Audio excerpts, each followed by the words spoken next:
Hello, fellow dwarven miners, and welcome to the Abyss Bar.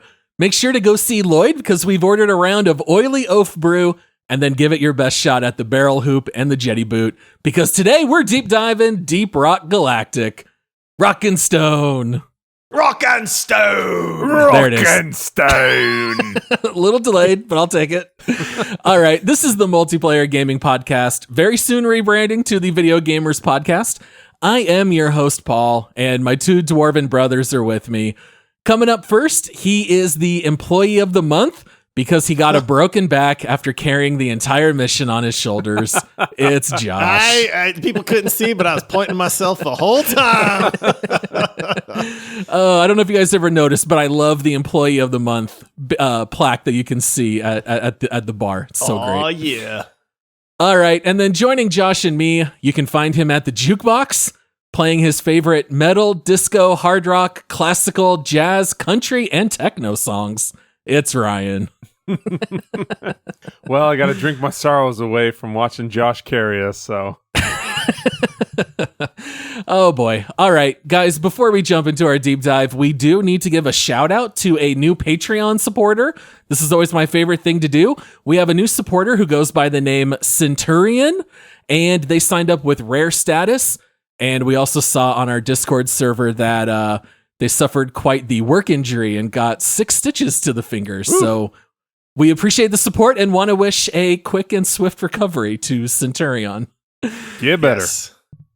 All right. Now, while we're on the topic of Patreon, Josh, do you want to tell the people a little bit about our history with Deep Rock that we already have and why we're covering it today? Well, we have covered Deep Rock Galactic in the past, but it was a long time ago.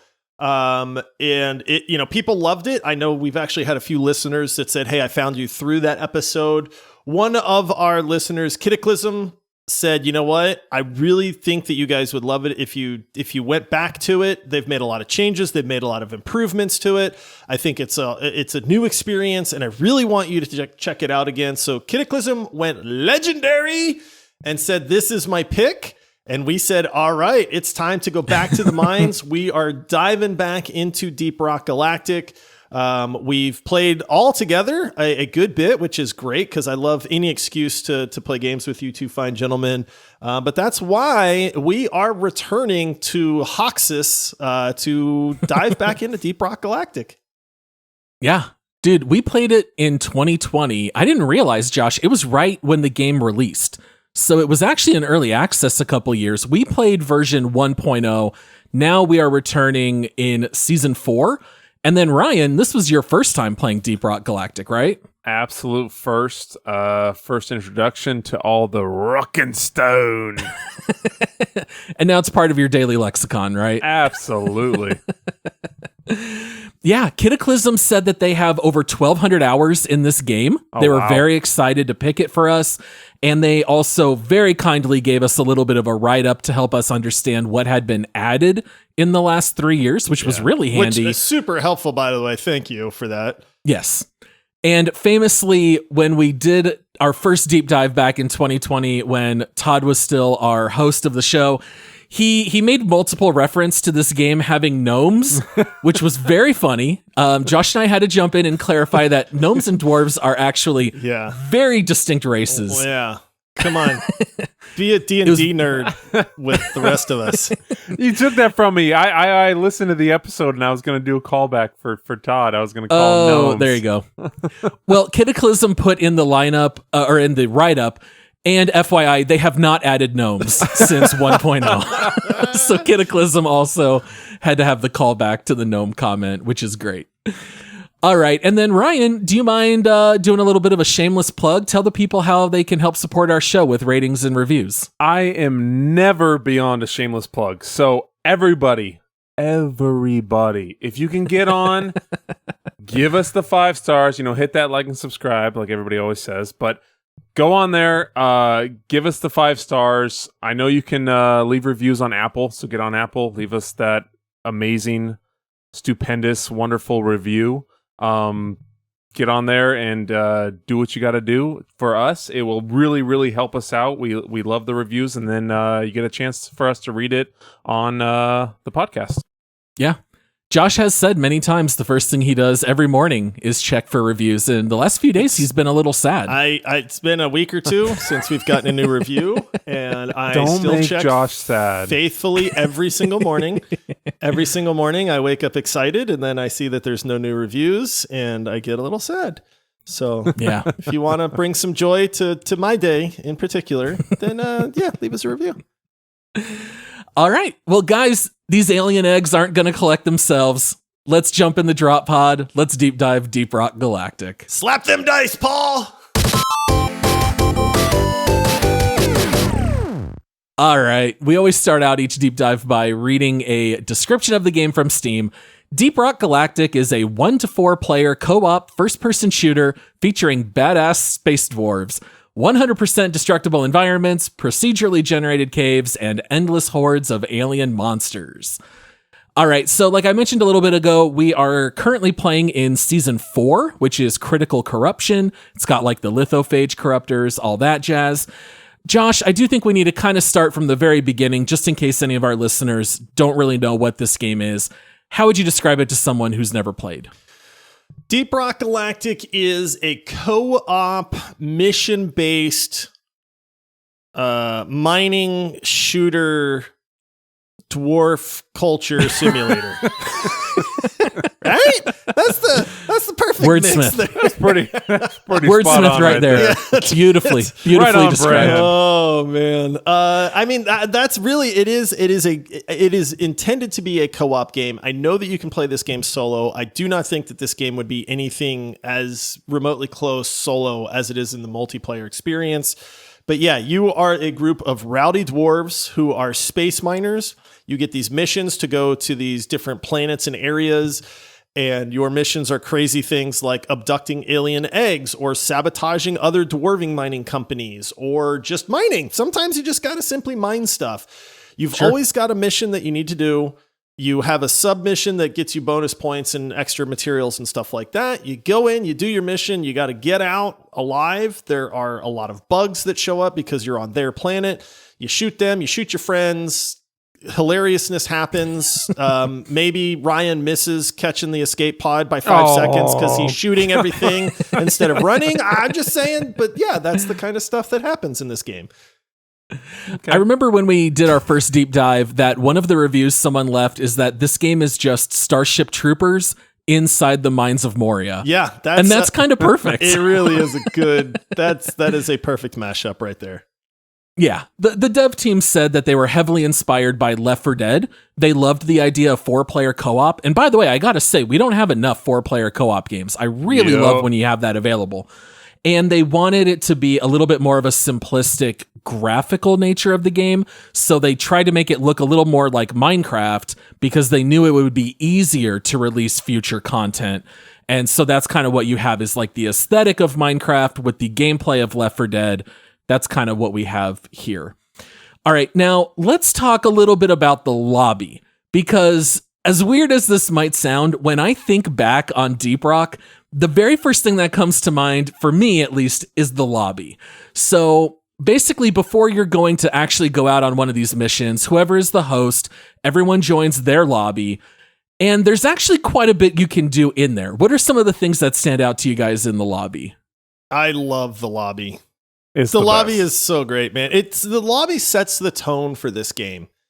Mm-hmm. And I love the fact that when Ryan joined for the first time, the first thing he started doing was looking around the lobby and then realizing that it's like, dude, this is great. What was the first thing you did, Ryan? Kick a barrel, play the game? I can't remember if I kicked a barrel or got a beer. Yeah. But I did one of those right away, immediately. And I'm like, this is great. And then I went to the Flappy Boot or Flappy Bird type game, whatever. And, and played that. And then everyone was talking crap because I wasn't doing too well. But the mechanics are a little off from the actual Flappy Bird. I will just say a little bit. Really? Because I did fine at it. Yeah, I did pretty good too. Well, it's good that there's things you can do in the lobby because Ryan and I need something to do while Josh takes 20 minutes to check his gear, check Hold on, his guys, perks. I gotta upgrade this. Hold on. Yeah. Wait, Some of us care about our loadouts, guys. You know, and thank you. Notice what Paul said in the beginning. Somebody has to carry the team, and the guy that goes in prepared is the one that's doing that. Oh, yep. Dude, it was very funny to experience this having Ryan as a first-time player because I remember when I first went into the lobby, the first thing I did was I walked near a barrel and it said press E to kick the barrel. And when you do it, Mission Control starts talking you through the intercoms and they're getting mad at you because you're trashing corporate property.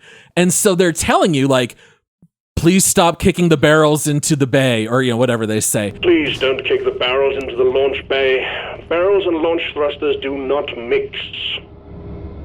And if you keep doing it, they just keep getting more mad and issuing more demands that you stop. I love how the game right off the bat hits you with the humor. You learn a little bit about dwarven culture. I love the fact that all the dwarves are just so happy all the time. And I don't know if that's the ale or just the fighting or whatever it might be, but they are so happy to be in this world. I think it actually really lends well to co-op gameplay because it puts you in the mindset that we're all having fun and we're in this together. And I think that's actually really cool. Yeah, there's just a tone to this game that I absolutely love. There's a hilarity to it. It doesn't take itself too serious. You're playing some rowdy dwarves. I mean, everything really comes together to give this game this really just awesome, like, underlying flavor to it that it really resonates with me. Yeah. Ryan, I know that you were really enjoying the barrel hoop where you kick barrels basketball style into a moving ring. You were actually really good at it. That I was good at. Yeah, you were doing really good. Did you ever try to jump through the hoop yourself? Oh, no. The Ring of Fire? I did not. No, I didn't try that. You can do it. It actually really? kills you and gives you a Steam achievement. What? All right. Well, I know what I'm doing after this. You're going to have to test it out. All right. So basically, let's talk a little bit about the class system and a little bit about how this game works. So basically, when you join a lobby, let's say Josh is hosting. He's already picked his character. There's 4 classes to pick from. You can be driller, engineer, gunner, and scout. They are all a little bit different. They have different weapons to choose from. They have different utility items. And as you join someone else's lobby, you can see what other classes are already in there, and then you get to select which one you want to play. They all level up separately, and they all have their own individual stuff that you can unlock. What class did you guys pick? And then also tell us a little bit about how that class works once you're actually in the game, fighting bugs and mining in the open world. Well, I went with what I was given. You guys basically said be a gunner. Yeah, we said go gunner. We did tell you to just, Ryan, shoot stuff. Ryan, just go shoot stuff. Which I did, even though Josh just talked crap about it. That's what I was doing. I was shooting stuff. I just didn't realize we only had 5 seconds left, Yes. But I went with gunner. I had a blast. I had an absolute blast with the gunner. I had the big old Gatling gun, the zip line, the shield. It almost looked like a proximity mine, on the old 007 or anything like that. But it was a shield mine that would pop up and put a big old shield around for protection. Granted, I definitely did not use it as much as I could have. I remember Josh going, "Ryan, shield. Shield, Ryan, shield." Oh crap! I forgot I had him, and I throw one out to him. Because I'm shooting everything, man. You can't give me more than one thing to do. I just want to shoot stuff. Yeah, you were shooting stuff really well while Paul and I were dying to not having shields. Yes. So basically, the way it works is you start the mission by going inside this drop pod, and then it drills underground, it opens up, and you're basically like tunneling through caves, trying to accomplish whatever your objective is. So all the classes have different ways that they help you do that. The gunner is probably the easiest class to learn, which is also part of why we told Ryan to do that, because you're mostly just there for enforcement. Ryan, you even said if we were going to do a bank heist, you just wanted to be the enforcer with the weapons. Yep. And that's basically the gunner. Like, you're just fighting the bugs. You're still mining as you find stuff. So, like, if you run around, you can shoot with your left mouse click button, but then with your right mouse button, you can use a pickaxe, and you're running around and you're gathering gold, nitra, molokite, all these different kinds of gems. The gunner, though, is a little bit more strictly fighting. But the zip lines are actually really cool because a lot of times you're fighting in these open, cavernous areas, and maybe you can't get up to a high ledge. Well, Ryan, as the gunner, can put up a very handy zip line, and anyone in the party can use it, and it'll stay there for the rest of the game, which is pretty neat. Yeah. What about you, Josh? What class did you pick? So I still had my faithful engineer from way back in the day when we played many years ago. And so I just went right back to him. I like the engineer, to be honest. I think all the classes are fun in their own way. But the engineer basically is kind of like team support. Kind of like most engineers in games are. He gets the ability to shoot out a foam platform that has to like attach to a wall, but because the environments in Deep Rock are so cavernous and vertical sometimes, and there is fall damage in this game, it's a really, really handy thing to have to where it's like, hey, there's a mineral, up on a pillar that you need to try to mine.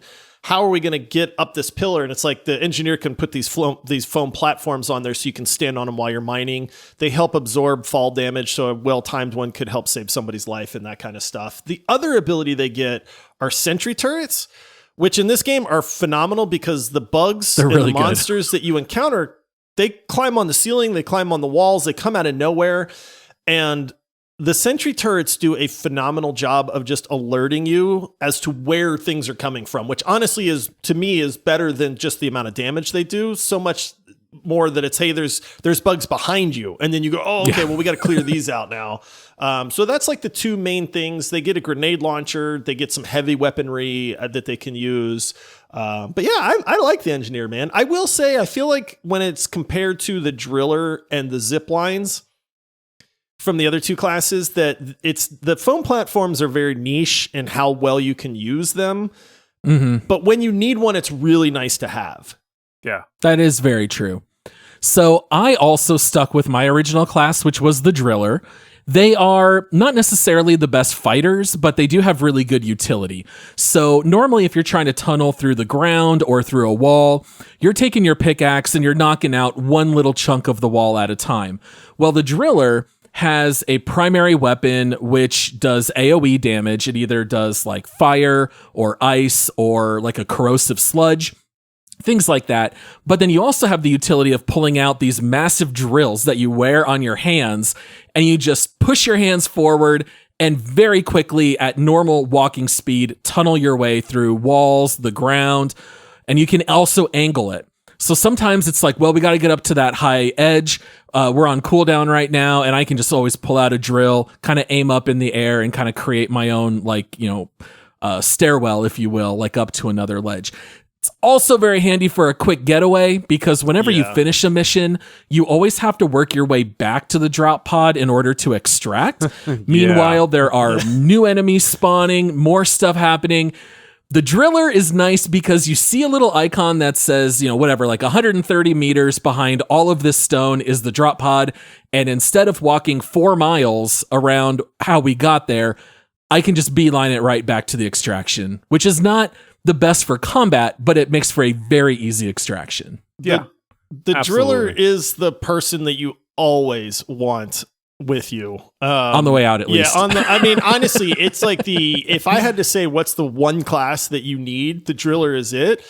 They're not meant for combat. Like Paul, we were fighting a boss and you were like, guys, I've got nothing but close range weapons. Yeah. Like I'm useless right now. So there is that trade-off, for like the utility of the class versus like what else they can do. But as Ryan and I were joking around, he and I played around without you, Paul. You had to go, and we're so used to having you with us and beelining out that we ran out of time to hit the extraction. We had like less than 60 seconds to get to the drop pod. We realized this is coming down to the absolute wire. I fell and died and was literally yelling at Ryan to hurry, but don't fall and die. And then watching Ryan just shoot bugs nonstop. And then he finally tried to make a last ditch effort, fell into a pit and died. And that was the end of that. But we both kind of went, man, we miss having Paul. Yeah. The whole way back, that whole mission, but especially the way back, we were following, the robot, the Molly, right? Molly. Yeah. Molly. Molly. We were following Molly back. And we're like, what way is she going? What the heck is this? And we're like, oh man, I wish we had Paul. Like, we could have just shot straight to it and would have been totally fine. And we went through some crazy ups and downs and arounds and corners and stuff. And then, it was absolutely wild. So, yeah, we definitely wished we had you on that one. It made me feel very appreciated. And then the final class is the Scout. Basically, long story short, they can fire brighter flares. So that's one thing that we should mention is since you're fighting underground, everything is very dark. And you can chuck out flares on a cooldown. I'm not sure how long it takes to recharge. Maybe like 10 seconds I was or going to so. say, I feel like it's about 10 seconds of flare. Yeah, and you can chuck them. They don't go very far, and they burn out relatively quickly. And so the Scout has supercharged flares that are much brighter. They last much longer, and they also shoot like darts, and they stick into walls. So it's very handy where you can actually light up entire caves just by shooting them like up into the roof.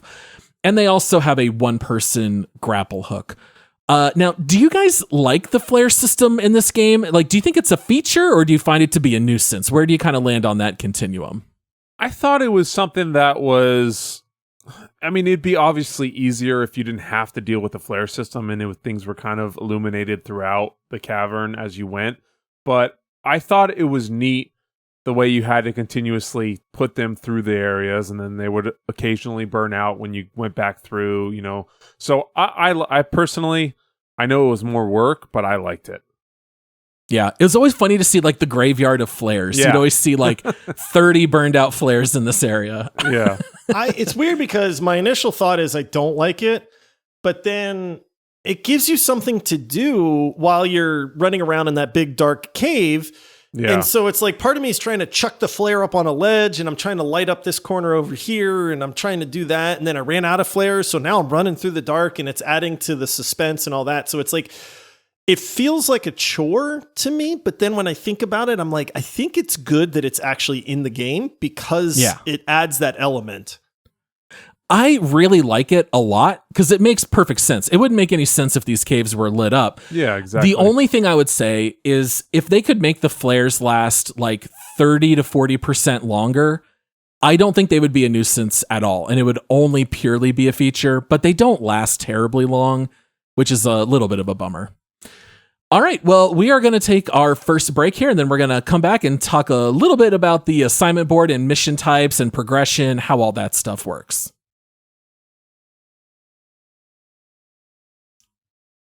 Okay, fellas, we are back.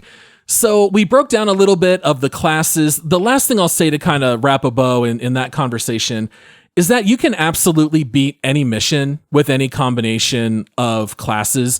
You don't have to have a driller. You don't have to have an engineer. You can play it with 4 scouts if you want. I think that's going to be tough, but you can do it. But I think the one thing that works really well is that the classes all synergize incredibly well. I always thought that this game kind of played best if you're sort of role-playing as dwarves and you have one of each class. And you can really start to build these things together where the scout can go get those minerals way up there. The driller is drilling into the next cave. We're all kind of working together in our own separate areas. And I think this is actually one of the games that does that best, where there's no necessarily overpowered class. They actually work really well together. Do you guys feel similarly? Yeah, I will say I think they did a masterful job in how the classes interact with each other. I mean, how many times did Ryan shoot out a zip line and then it's like, well, it's off center slightly, so I drop a foam platform underneath so that when you get to the other side, you have something to drop down on. Or Paul, you're like, hey, there's stuff we have to mine up there. Let me just drill a staircase up to that. Now there's a hole in the wall. Josh, throw out a platform for me, we're fighting a boss. Ryan, we got to get out of this area. There's lava everywhere. Zip line us out, that kind of stuff. So it really does a good job of allowing you to rely on your teammates. And I think when you get into like the really hard levels, because this game does have various difficulties, that's where the teamwork becomes super, super important at that point, because everybody kind of has to know their role. In some of the easier to mid difficulties, I think it's a lot more forgiving in that regard, but I love the fact that it's just, listen, you got to rely on your friends if you want to do really well. But if you all just want to goof off too, that will still work. Yeah. Yeah, 100%. And I appreciated that factor of it too, where it was, it's almost like the game doesn't take itself too seriously. So you can still come in and have an awesome time and have a lot of fun, but you can accomplish these missions. I know, you know, Josh and we were doing that mission, and we didn't have Paul to dig us out, and we almost finished it. We were right there at the end, and we took some time, probably more than we should, but we could have finished it if we really needed to, or if we played it again. But it just shows how the balance between the characters makes such a difference, to where you can do it without, but it does make it that much better together, you know, to form, you know, our powers combined. Captain Planet style. Yeah, Captain Planet style. Absolutely. Let our powers combine. All right, so let's talk a little bit about the assignment board and the mission types. So in order to select what mission you're going to go on, normally what you do first is you go to the assignment board, and the assignment board gives you a list of different, basically like quest lines that you're going to choose as your active quest. And after you do the certain number of objectives, it'll give you some kind of reward at the very end. So maybe if I do this mission assignment, then I have to complete 3 missions of a certain type, and then I'm going to unlock my next gun. Or maybe you unlock a hat, or maybe you just get crafting materials. But you're going to select an active assignment type, and then if you go to the mission select screen, it's very easy to see what's going to complete your next objective. And it's really nice when you play with friends if you take on the same mission types at the same time. That way we're knocking out the same objectives. But basically there you select from one of several mission options. Now, when Josh and I played back in 1.0, there were very limited options for the missions. They have added actually quite a bit. So when you're looking at the mission types, you've got some stuff like on-site refining, you've got escort duty, you have industrial sabotage. Those are some of the newer ones. There's also very older ones like uncovering the alien eggs and extracting those. One I believe is called elimination, where you just fight the dreadnought bosses. So there's different mission types to give you a different experience. And I think your average mission probably takes anywhere from 10 to 45 minutes, something like that. I don't know if you can do them that fast. I'd say closer to probably 20 to 40 minutes somewhere. I mean, I guess if you know what you're doing and you just beeline it, you could probably knock one out in 20 minutes. We tend to goof off. Hazard level 1. Yeah, I was going to say, we tend to goof off beginner. and get lost and shoot each other and that kind of stuff. And then it takes us like 30, 40 minutes to complete one. So. Yeah. Oh, before I forget, just in case, since this game is cooperative, people do die. Do you guys want to mention how you res your fellow dwarven miners? Like any dwarf would get another dwarf back on his feet, and you give him some alcohol. How do you give it to him, Josh? You pour it all over him. He's unconscious. He can't drink it. You got to do something, man. Be a good friend. He poured a little one bit out of for him. alcohol. You know, their pores absorb it, and then they're good to go. Right back at them. Dude, I love it so much. And if 2 dwarves are rezzing one, it goes faster, but you're both just like waterboarding this dwarf with, alcohol. It's the funniest thing. All right. So anyway, between all the different mission types, you get a little bit of everything. Like one is really just extracting minerals. One is escort, things of that nature. Were there any mission types in particular that you guys enjoyed the most? I liked the new missions, to be honest. Maybe it's just that we were really familiar with the old ones, but a lot of the new missions I found to be just really fun. This game has come a long way. So I will say that I know that when Kiitaclyzm picked this game, that they were like, hey, here's some of the changes. I really want you to experience some of those changes. And I can say that we did. There are some pretty intense boss fights now, which I thought were super cool. There are random events. We came across a giant robot that was like some rogue rocket launching, climbing robot that was kind of like our little Molly on steroids that started wrecking us, and we didn't have any idea what was going on. And so I really love where this game has gone over the years because it's honestly pretty impressive. I think my favorite mission was the industrial sabotage one. Just because you always have something to do, and then you have that kind of boss fight at the end. Once we kind of figured out what we needed to do, I liked that one. My second favorite was probably the riding the drill in, because that one was just chaos for like we had no idea what to do. There's things attacking their tank or a drill or whatever it is. Paul's trying to figure out these weird pod things and we have no idea what cells. to do. Yeah. Ryan's off shooting things. It's just like but then we kind of started to figure it out. And that's when I went, this is kind of neat. And then I really liked the end of that mission where this drill that you escort is now trying to crack open this giant alien like egg thing. And as it hits the different phases, there's just this giant, like, colorful explosion that rocks the whole cave. And I was like, this is really cool, man. There's like laser shooting crystals. There's bugs coming everywhere. It's actually one of the rare escort missions that's a lot of fun. Normally we rag on escort missions. That's actually, they do it really well. Yeah. I really loved the on-site refining.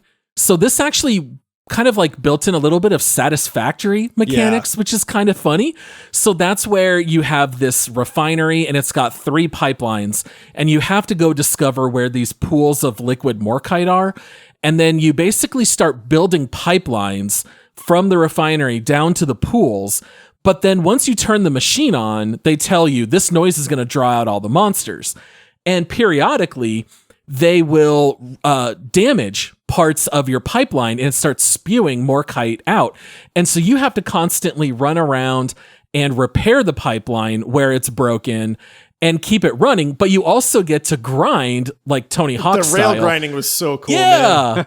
I loved that. So this game's come a long way. Instead of just, hey, take your pickaxes to this organic material and grab the egg and just leave, or go find 200 morkite and leave. Those missions were very simplistic. The new ones were like multi-stage, much more complicated.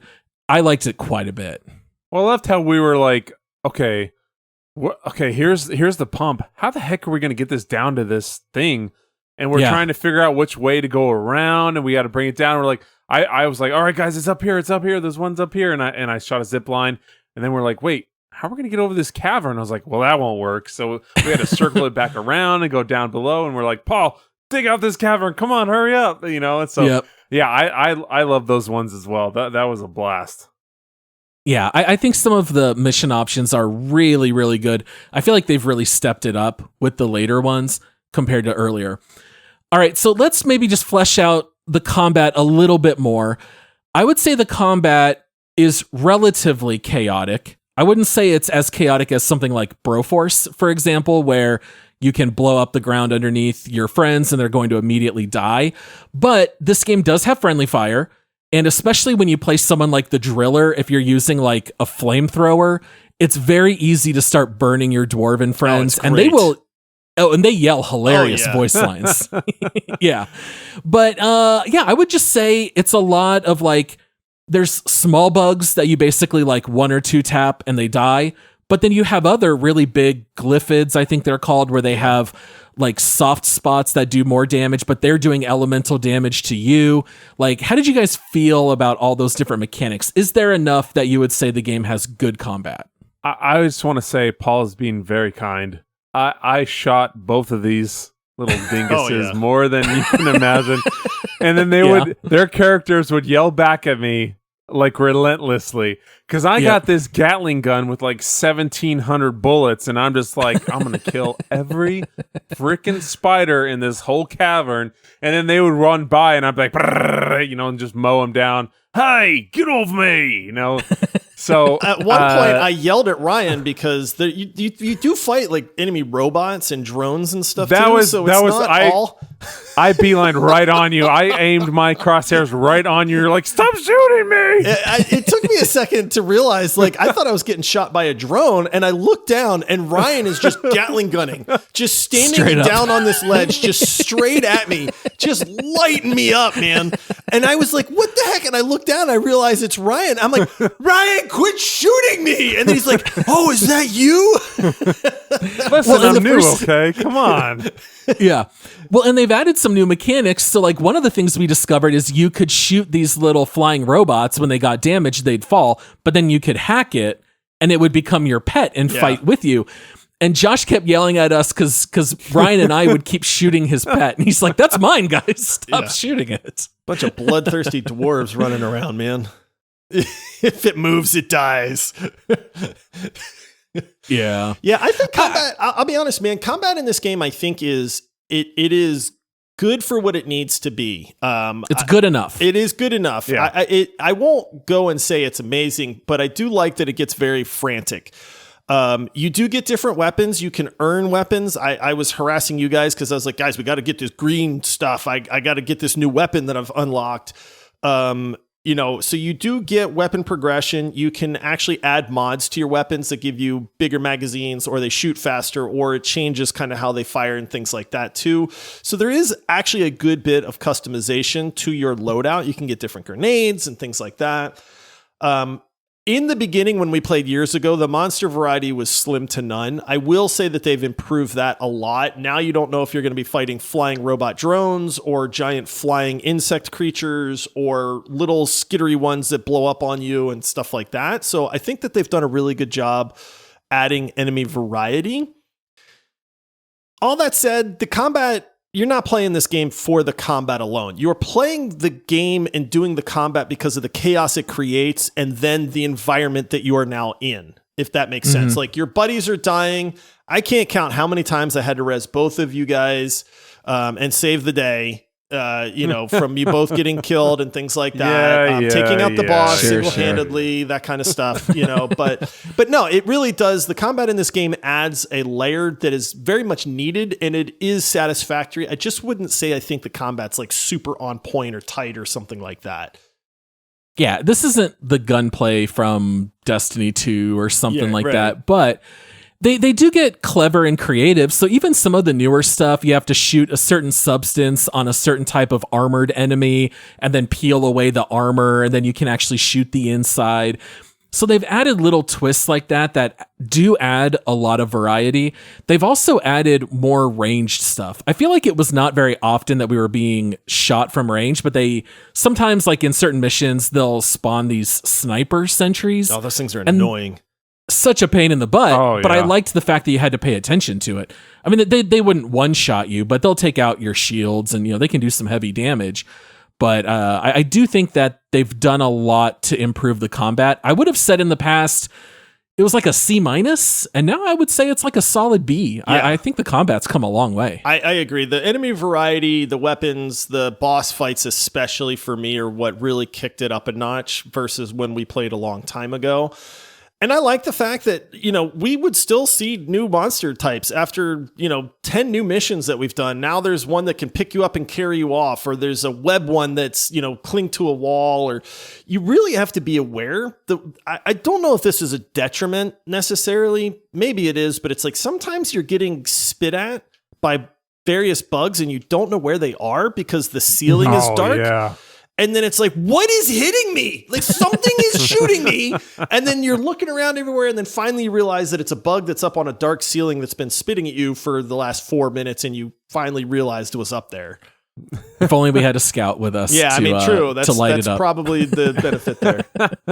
If only. I mean, as far as combo goes for me, for somebody who hasn't played it, prior, like you guys did, I thought it was pretty good. I thought it was just enough to keep pace with the rest of the game. I thought it wasn't too much. It wasn't too little.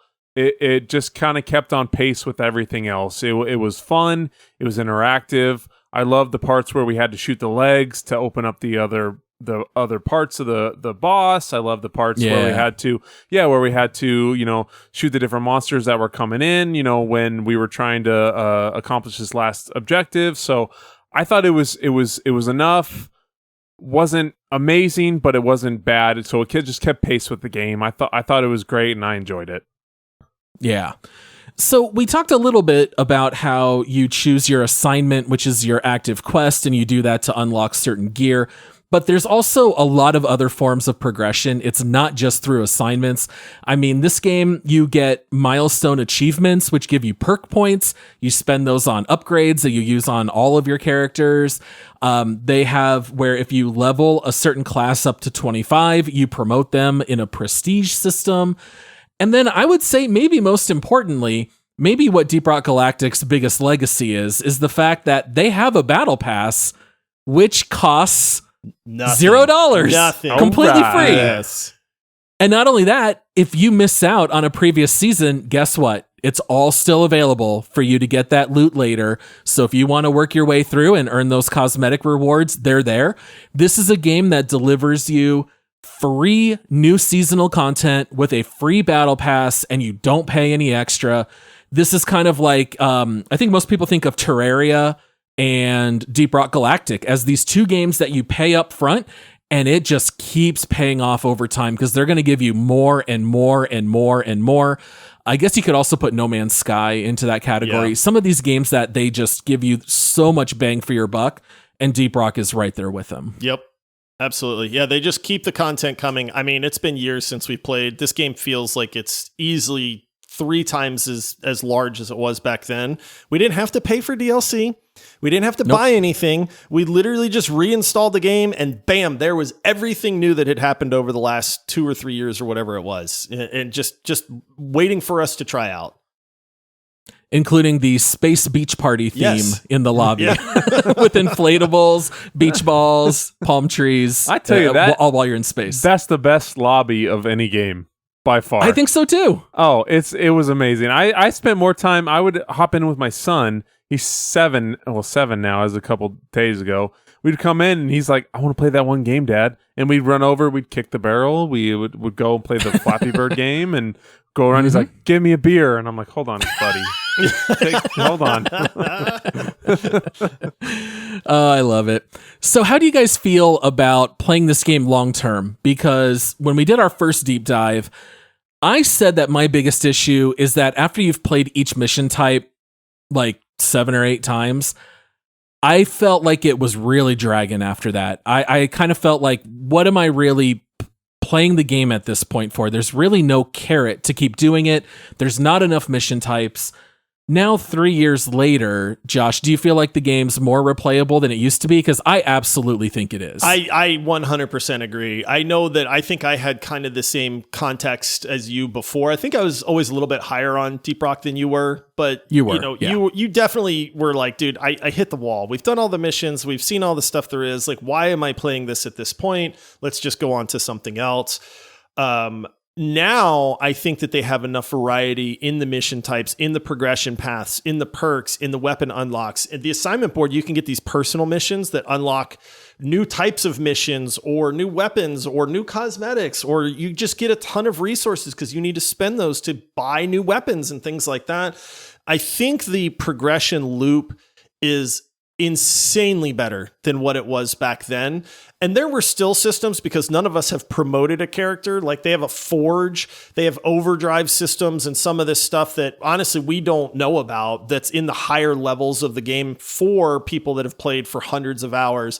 And I think they're even still catering to those people as well. So I would say, kudos to them for what they've built over the years, because this game is a very well done game, and I think the progression system is where it needs to be now, whereas it was not when we played it first. Yeah, I totally agree. From what I've played and what I gathered, it seems like it's a game from developers that care about the players and they want them to continue to play the game. And not only that, they want them to have fun. They want them to enjoy it, to just have a blast, man. I had so much fun with this game, and like anybody out there, I know we're kind of done on the deep dive of it, and we've played it, and we kind of got to move on to some other games. But if somebody hits me up and we can get a crew together, I would love to play this game again. Every time I was playing, I had fun the whole time, and you can't say that about many games. Like, from start to finish, it was a blast. And I know I was playing with these guys that I love, but it was a blast start to finish, and it was great, and I would do it again. So yeah, A+ for me. Yeah, I don't think it's an everyday kind of game for me, but with each new update, I'm much, much more inclined to go check it out with each new season. All right, well, we're going to go ahead and take our last break, and then we'll come back, do some hot takes, community reviews, make love, marry, or murder, and our leaderboard. Okay, guys, time for some hot takes. Ready or not, that's hot. Yes. Anyone want the honors of going first? I'll go first. I got All right. All right, I'm trying to be spicy here, guys, even though you guys Sure. might agree with this. So agreement doesn't mean it's not spicy. That's what I tell myself. But I'm going to say that Ghost Ship Games, who developed Deep Rock Galactic, is one of the best game developers out there. That's my hot take, because I'll back this up because people are going to go, Ghost Ship Games, who? If you think about Deep Rock Galactic, we played this game 2 years ago. And it was a complete game at that point. From start to finish, we could do everything we wanted to do. We got 20, 30 hours of gameplay out of it, easy, and had a lot of fun. And we, our one main complaint was it started to get repetitive. They've been developing this game for 2+ years now, on top of what we've already played, and they have added so much to this game for free. This is how you do a game, man. They're not trying to soak every dime out of somebody. They don't have 500 DLC packs. Everything is free that they continue to develop for this. And on top of that, this game's fairly bug free. I didn't run into any bugs. Did you guys?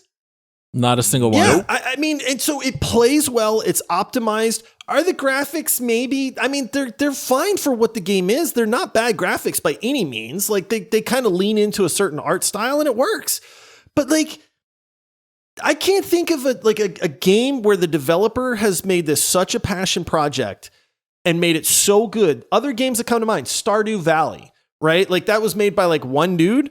One right? guy. Yeah. And I mean, the whole look thing. at the love, but Stardew Valley is regarded as one of the better games made. I mean, it's a beloved game.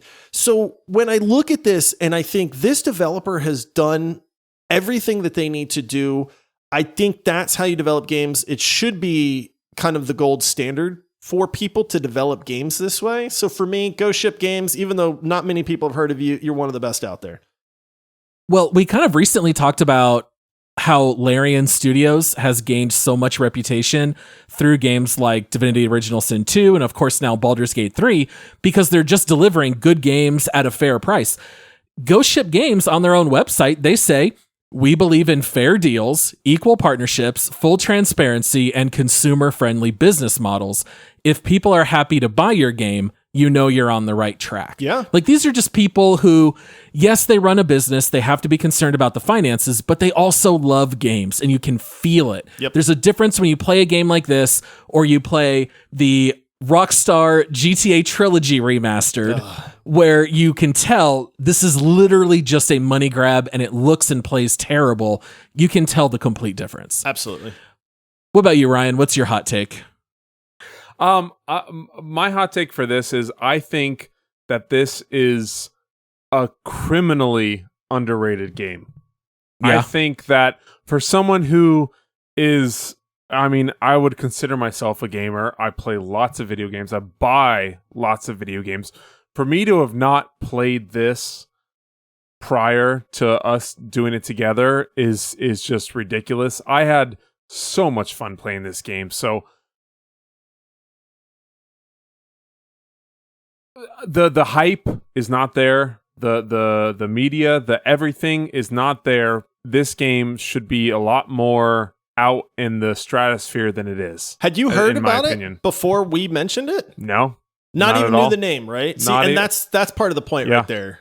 Yeah, it's just I had no clue about it. I mean, I guess I was probably in my little Destiny world in orbit, going through the galaxy, but it just I had never even thought of this game or heard of it or it never came on my radar. So I wish I would have got it sooner because that was so much fun playing. Here, it's this great game that you never knew you wanted. Yeah, exactly. You never knew you wanted to be a space dwarf out here mining gems left and right, Yeah. huh? Woefully lacking on gnomes in the Yes. galaxy there, but It's the one way you can improve I'll improve it. I'll take the dwarves. Yeah. Yeah, my big hot take here is I think it's the best 4-player co-op game that you can play right now. Yeah. I mean, I know it's got some competition from other stuff, but like there's been a lot of lackluster efforts at 4-player co-op, like Back for Blood didn't really do it.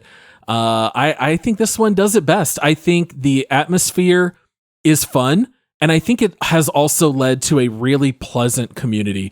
So I played a whole bunch of games with randos for one afternoon. I probably played about 3-4 hours straight.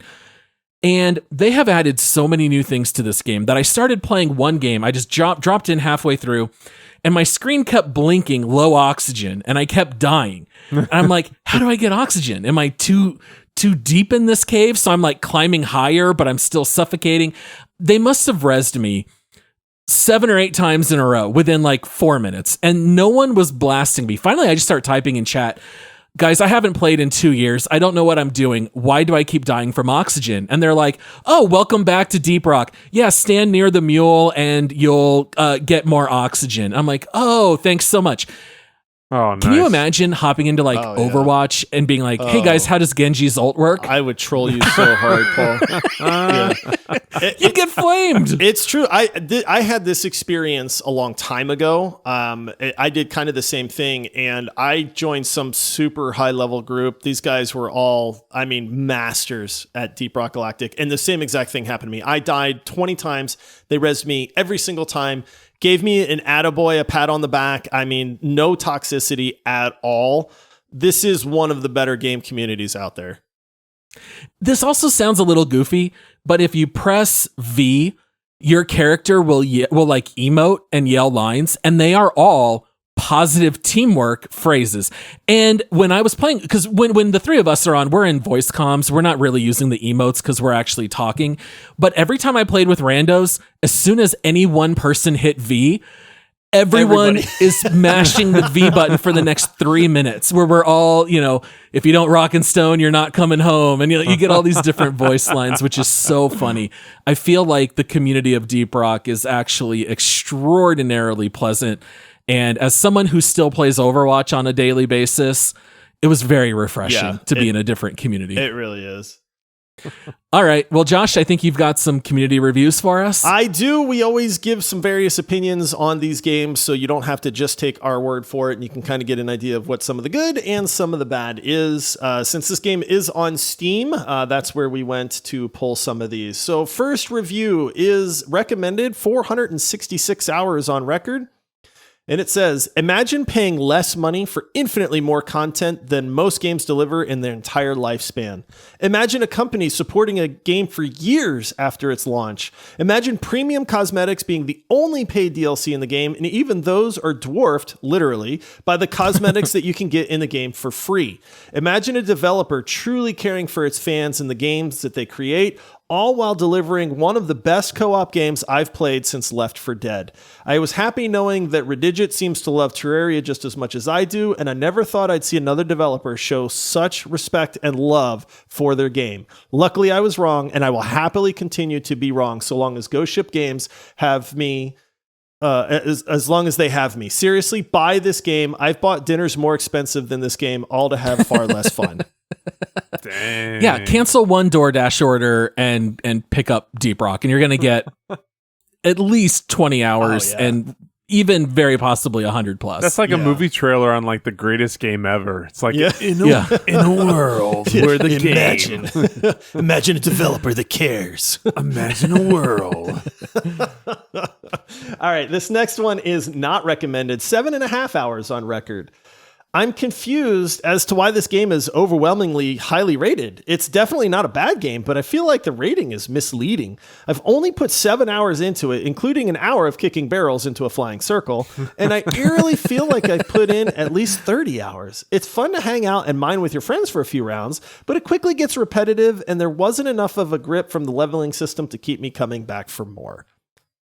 By any chance, did you grab the date on that review? That sounds like a 1.0 review that I would have said back then. Yeah, honestly. But I mean, in scrolling reviews and pulling some, repetitiveness becomes a theme for the negative reviews.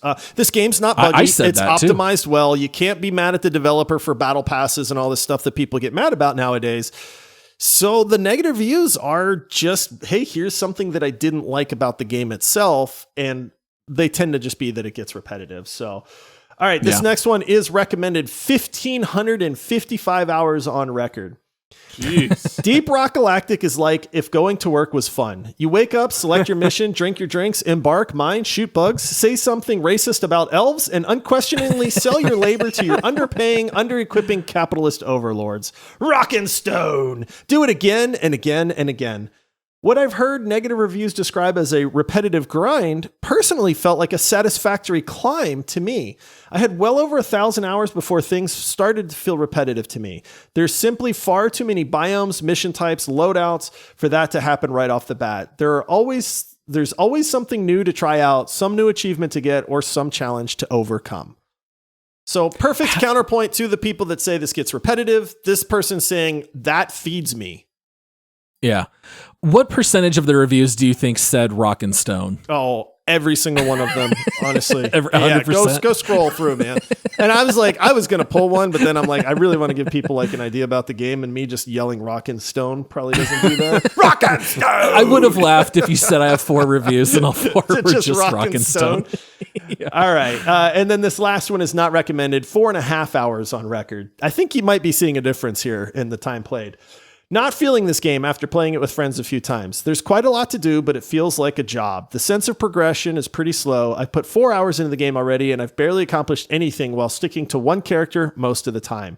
That might excite some players, but for me, I can't justify dumping hours into a game which rewards my time with minor character upgrades and cosmetics.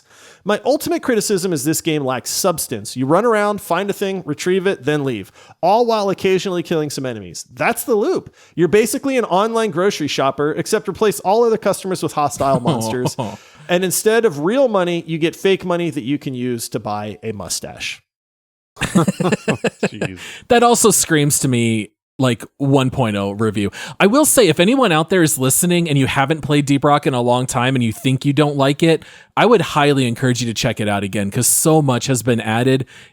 It doesn't feel like a completely different game, but it feels much deeper. It really does. It feels much more complete to me now as a full game. We've gone from a 4-foot deep pool to a Olympic sized pool is how it feels. That's it. Yeah. All right. So as we always do, we try to guess the overall Steam score. There was a clue in one of those reviews there, guys, as a hint. On the Steam scale of 0 to 100, I think I'm the winner last time. Didn't I win? Pretty sure I did. Did you? You might have. Yeah. Pretty I think sure so. I did. So I'll just go with my guess. I guess 91%. I thought, you know what? This is going to be a game that people really like. I think the simplicity and the perceived repetitiveness will throw some people off. So I guessed in the 91 range. Okay. What's Paul. your guess, Ryan? Nope, Paul, you're next. All right. So I'm here's the going thing. I accidentally cheated Oh, because what? I listened to the old deep dive and we just flat out say what the rating is. Yeah. And I'm pretty sure it's still the same because Josh did read a little bit of a hint there. Yeah. So I'm going to take a pass on this one. All right. Ryan, good. what's your guess? Kudos for the honesty. Yeah. Okay. Also, First you're time. disqualified. What'd you do? First time.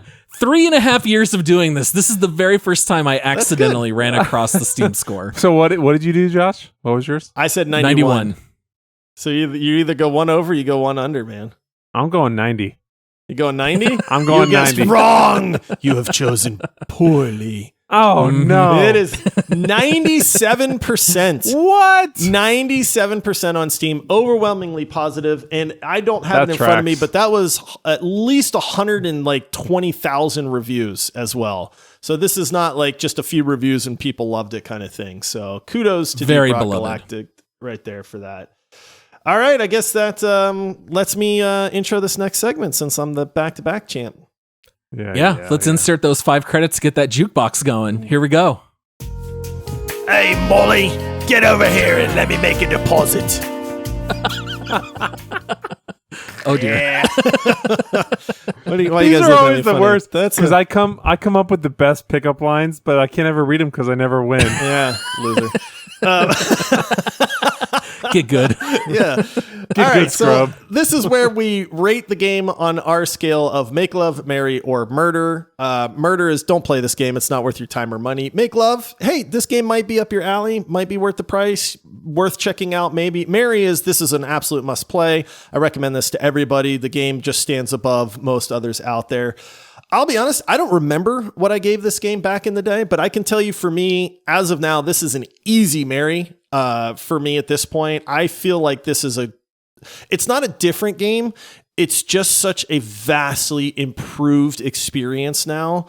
I love the humor. I love the gameplay. I love the camaraderie with friends. I love the good community. I love the progression system in it now. I really honestly love everything about Deep Rock Galactic.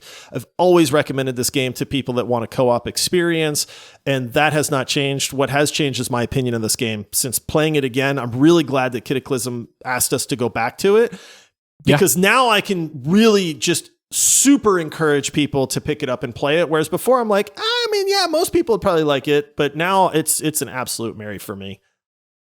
Well, since I did just listen to the old deep dive, I can tell you exactly what you said. Ooh. You said, I'm right on the line between make love and marry. And you're like, I guess it's barely a marry. And that's what you said. Now it's an absolute, yeah. Yeah. I'm going to upgrade. I said make love last time. I would definitely say it's now a marry quality game. I think with the added missions, with the seasonal updates, like back then in 1.0, it was just the base game. The fact that they have given so much extra content for free that there is so much more motivation now to keep going on more and more expeditions. I love the co-op nature. I love the community. I love the battle pass system. That's not a phrase you're ever going to hear me say again. This is the only game where I promote the battle pass. I like almost everything about this game. I mean, I'm not the kind that's going to put 1,000 hours into it. Like I'm not that crazy about it, but I will check out future updates, and it's now a marry. Ryan, I have a feeling you're going to be the triple marry for this one. Oh, you're wrong. No, I'm kidding. Definitely this game. Put a rock on that finger. Put a rock on that. Put a rock on that stone there. I don't know. For someone who came in fresh, I'm completely oblivious to this content, to everything about it. You guys all have past experience, and so you have new knowledge on what it was like before. But for me, I had so much fun playing this game, especially with you guys. And you know how I am with multiplayer games and playing everything with friends. But just, I found myself looking forward to what my characters were going to say, or what your characters were going to say in different situations. Yeah. So it's just, there's so many little different side parts aside from the actual game that I loved. So it's 100% marry, 3 honeymoons, whatever you want to call it. I absolutely loved this game. Take it to the bank. Thank you, Kiitaclyzm. I loved it. Oh, nice. I love when we're all on the same page and we all like the game. Yeah. That's the most fun for me, is when we actually all really enjoyed it. Yeah. All right. Well, guys, let's go into our last segment. Let's go to the leaderboard and see where this game stacks up.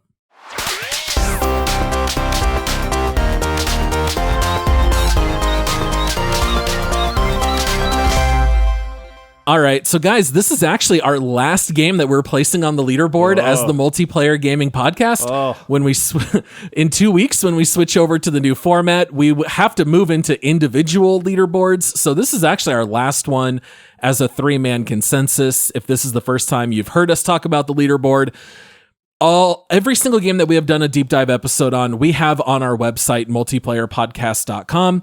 We have covered 101 games. This is now number 102. And we have to come up as a 3-man consensus. Where do we want to place it against all the other games?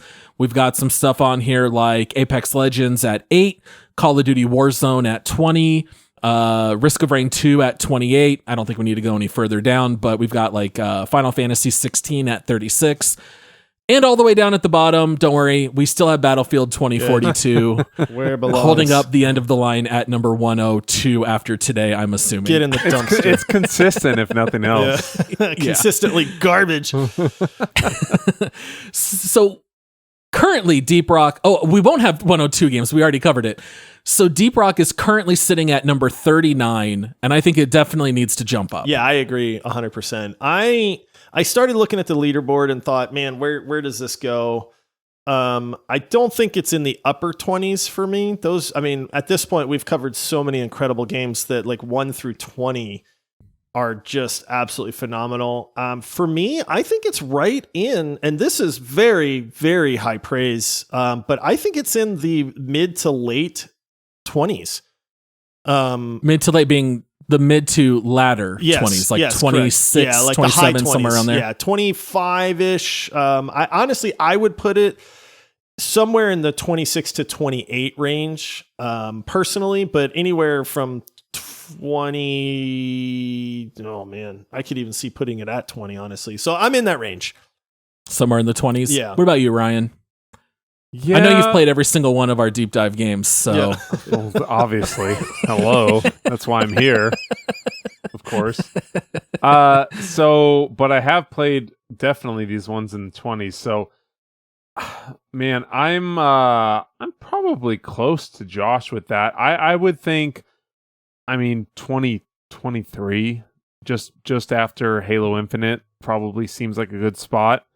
I wasn't the hugest fan of No Man's Sky, or I didn't play Stardew Valley like you guys did. So I don't know. To me, that kind of seems there. Early 20s, mid 20s. That's kind of fair. All right. So to provide a little bit of context, in our 20s, we're looking at Warzone, GTA Online, Halo Infinite, Terraria, Stardew Valley, Outer Wilds, Weird West, No Man's Sky, Risk of Rain 2. This is a weird one because I think it's far better than half of those games, but I think it's also worse than the other half. So I don't Yeah, even we got really a weird care. list. It's the last one. It man. is. It's Yeah. the last one. I would say I would just want it below Stardew Valley is the only thing for me, but I feel like both of you would like it more. And I would want it below Outer Wilds. So I could put it at 26. Yeah. All right, 26. You good with 26, Ryan? I am putting my stake in the ground right here. No, I'm kidding. It's fine. Because who cares? Who cares? It's the last The episode. leaderboard's This one's changing gone. anyway. Leaderboard's gone. All right, Josh gets to preserve his favorite Yeah. Outer Wilds. I get to preserve my favorite Stardew Valley. So There you at go. least neither of us will get mad. How about that? That's a big jump up, by the way. That's 13 spots. But look at what it's jumping over I too. know, Like that's we're what I'm jumping over saying. games we love, like Risk of Rain 2 and No Man's Sky. Like those are great games. Even if Ryan wasn't the biggest No Man's Sky fan, that game similarly has just come such a long way over the last 3 years. Yeah. Well, even the last, I guess, more like 5 to 6 years.